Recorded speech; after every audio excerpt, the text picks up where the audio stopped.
Good morning, dear student. How are you? I hope you all are well. Dear student, we have already completed interior angle base theorem, alternate angle theorem, and corresponding angle theorem in the previous part. And how the different angles are formed with two parallel lines and their transversal, we have already learned. Now, applying this concept, we have to solve our exercise 2.1. So let us begin with the first question, which is given in your textbook. And the question is, what is the given part? First, this figure is given, and about this figure, the information is given. In the given figure, line R, line line RP parallel line MS, and line DK is their transversal. And one more thing is given, measure angle DHP is given 85. Now, giving that much information, they are expecting to us to find out what will be the measure of measure angle RHD, measure angle PSG, measure angle HGS, and measure angle MGK. That angle we have to find out here depending upon this information. Now you can see here, if you observe this, so angle DHP and angle DHR, these both angles are forming an angle of linear pair, and the sum of linear pair is always supplementary, means 180 degree. So let us begin with this. Measure angle DHP plus measure angle RHD is equal to 180 degree. While an angle in linear pair. Okay. Now the measure angle DHP is already given in the question. The measure is 185 degree. So write here 85 plus measure angle RHD is the missing here, which we have to find out. Okay. So write as it is equal to 180 degree, and right here given. What is given? 85. The measure of angle DHP is already given, that is 85. So right here given. Now this is plus 85. On another side will get subtracted. So RHD is equal to 180 minus 85. So it will come measure angle RHD is equal to 5, 17 minus 8, 9. It will come 95. Okay, so here we work out our first measure angle. So it comes here, this is 95, right here 95. Now, what second we have to find out here? Measure angle PSG. Measure angle PSG. If you observe carefully, so angle PSG and angle RHD, this both angle is forming an vertically opposite angle. And as we know well, the measure of vertically opposite angle is always equal. So write down here, measure angle RHD is equal to measure angle PSG. Why? Vertically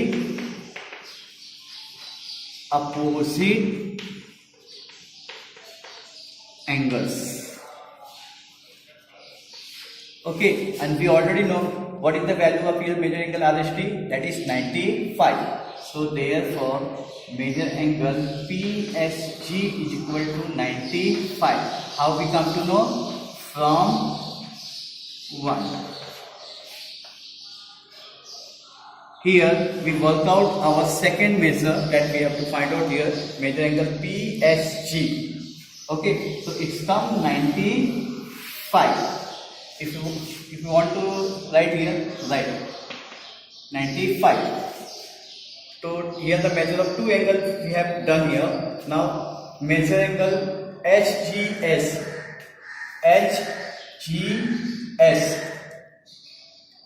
You can see here measure angle DHP and measure angle HGS both are lying on this transversal. So this will form corresponding angle.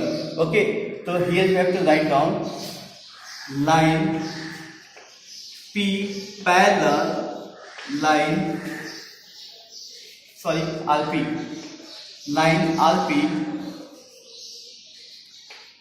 RP is parallel line MS, and line DK is transversal.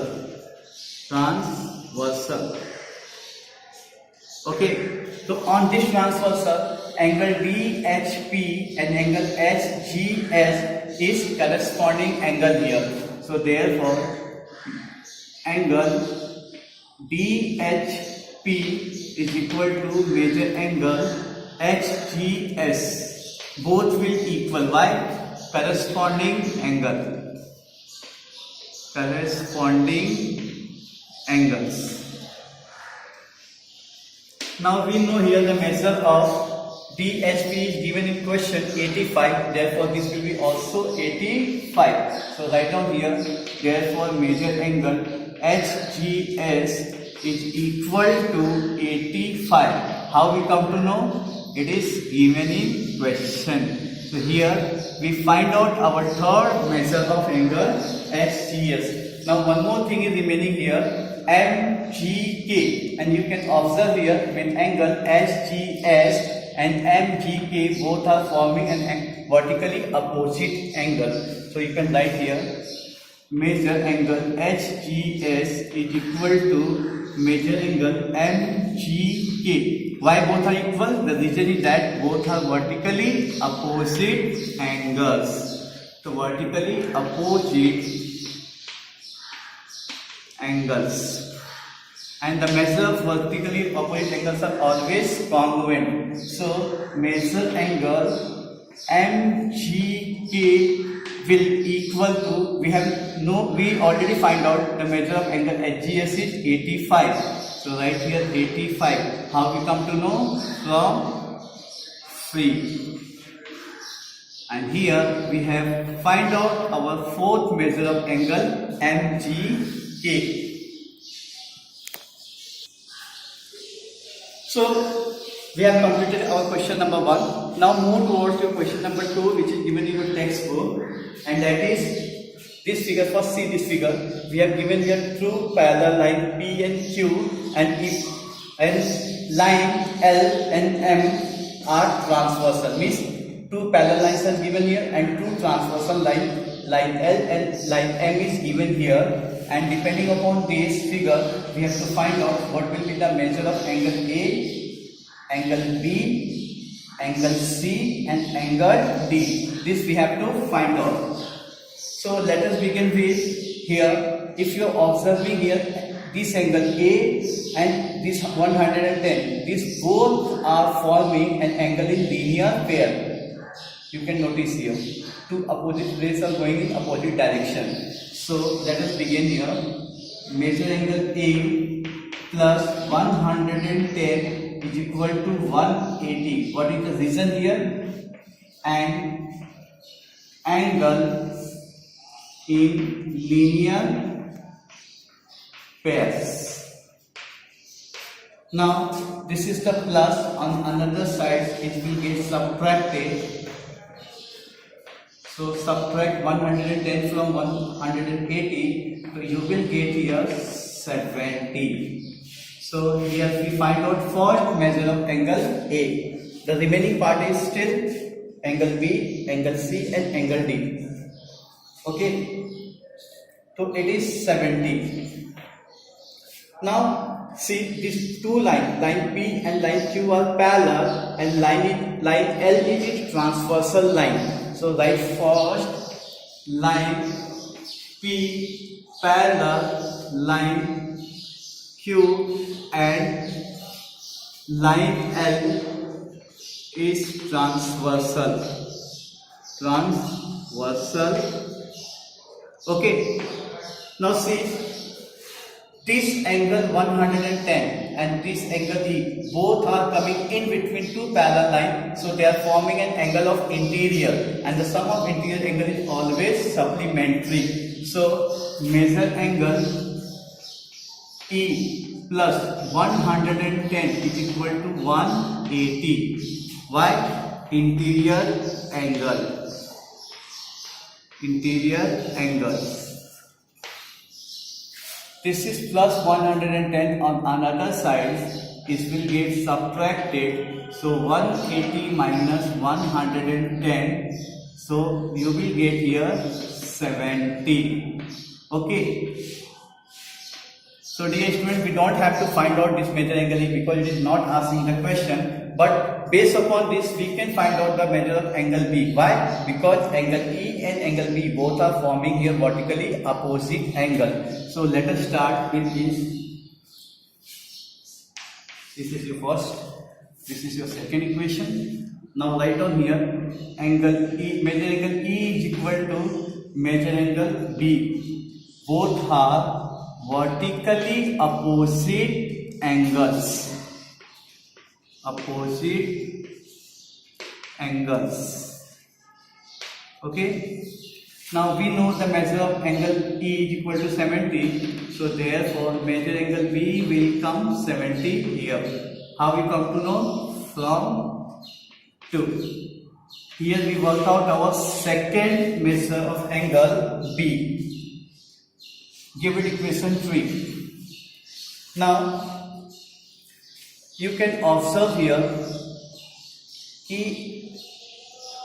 this angle and this angle both are forming an angle, a linear pair angle.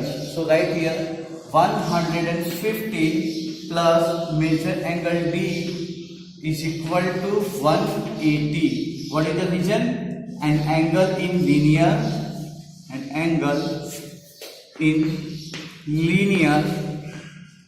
pair. Okay. Now this is the plus 150. On this side it will get subtracted. So measure angle D is equal to 180 minus 115. So what you will get here? 10. 10 minus 5, 5.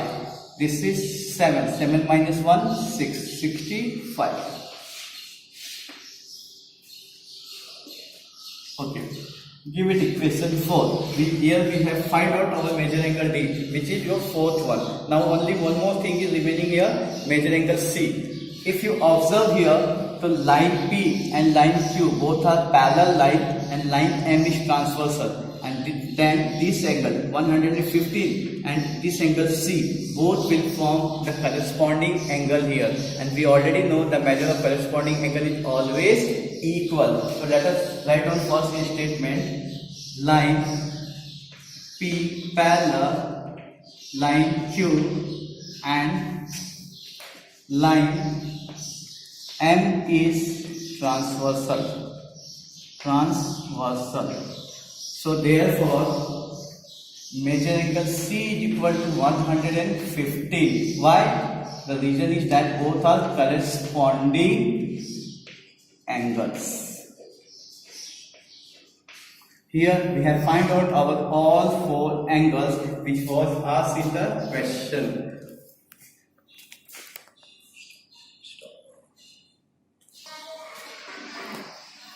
Now come to your question number 3. Your question number 3 is given. See, this figure is given, and based upon this figure you have to find out here measure angle A, measure angle B and measure angle C. Now see, if we don't have any references given, so do one thing, take here angle D ले लो आप. Now you can see this angle line L and line M both are parallel line and line P is transversal. So let us begin with this itself. Line L parallel line M and line P is transversal line. So therefore measure angle D is equal to 45. See, this angle and this angle both will be corresponding angle. So write down here corresponding angles. Okay, so here give it equation first. Now you can observe angle A and angle D both are forming an angle of linear pair. So write down measure angle A is equal to measure angle D. Why? And angle in linear pair. Okay. And we know the sum of linear pair angle is always 180 degree. So write down here 180 degree. So measure angle A plus measure angle D is here 45. Write down here 45 is equal to 180. This is plus. On another side it will get subtracted. So 180 minus 45, and this will come 10 minus 5, 5, 7 minus 4, 3, and with 135. Here we have find out our first measure of angle A, that is 135. Now see, angle A and angle B both are forming vertically opposite angle. So right here angle A is equal to angle B. Why?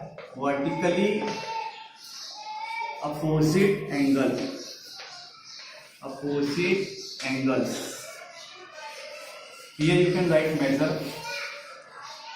So measure angle B is equal to 135. What is the reason? Because the measure angle A is 135. So write down here 135, and you can write here from 1. Given equation 2.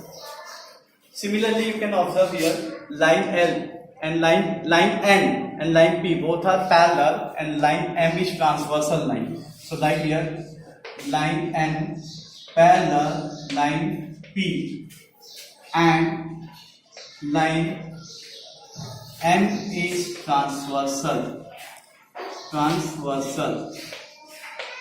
And you know, on transversal line the corresponding angle is always congruent to angle C and angle P. Both will be corresponding angle. So measure angle C is equal to measure angle B. Right here corresponding angle.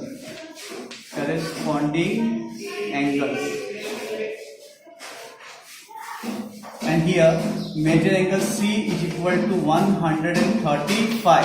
Why? Because from equation 2 the measure of measure angle B is 135. So dear student, we have here completed our question number 3, and remaining question we will do in your next part. So for today, thank you very much.